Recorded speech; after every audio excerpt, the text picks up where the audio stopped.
Ei, Nutri, e aí, tudo bom? Será que você sabe a melhor maneira de cuidar da saúde intestinal do seu paciente com síndrome do intestino irritável? Pois é, vamos conversar um pouquinho sobre isso? É uma síndrome que atinge uma parte da população brasileira enorme, então cerca de quase 20% da população brasileira estima-se que tem a síndrome do intestino irritável, muitas vezes diagnosticada ou subdiagnosticada.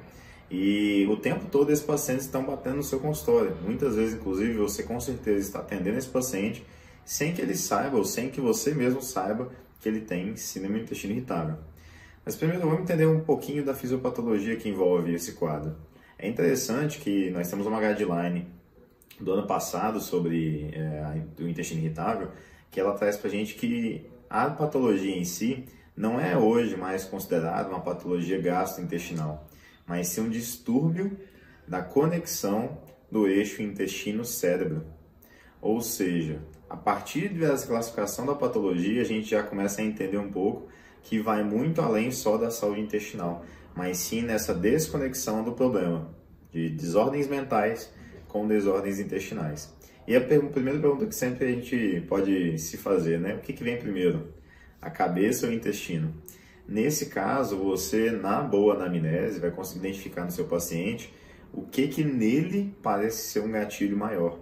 É bem comum esse tipo de paciente, quem tem intestino irritável, ele ter ansiedade, ele ter estresse, ele ter somatização. Então, absorver demais os problemas, ficar somatizando e por conta disso, inclusive, é que corroboraria com as desordens intestinais.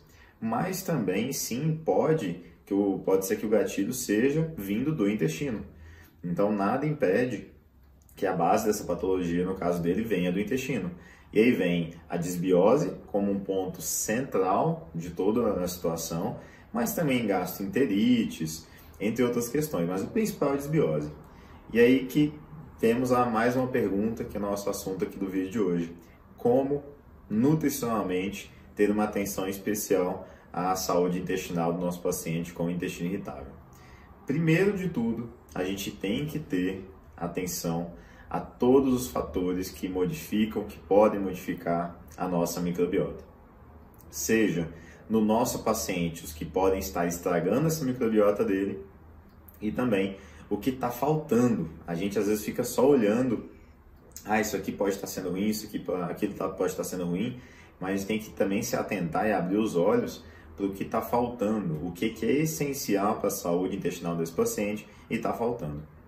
E temos que saber também que patologias intestinais, como é a síndrome do intestino irritável, muitas vezes as pessoas têm respostas extremamente individuais.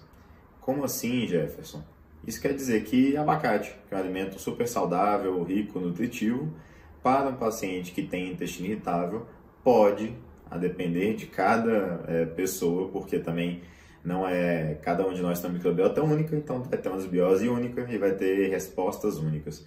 Pode, para um paciente com intestino irritável, ser agressivo.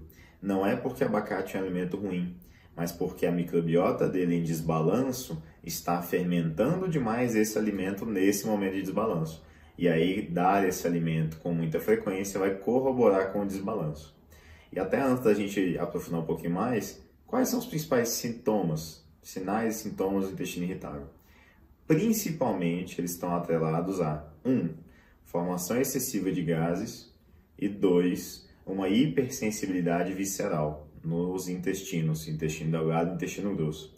Com esses dois fatores associados, a gente tende a observar outros sintomas que vêm por conta deles, como sensação de estufamento, eliminação desses gases e, por conta do estufamento e de uma hipersensibilidade visceral, dor abdominal e muitas vezes também um trânsito intestinal irregular, que oscila de diarreico para constipado, ou que fica só constipado, ou que fica só diarreico, tá?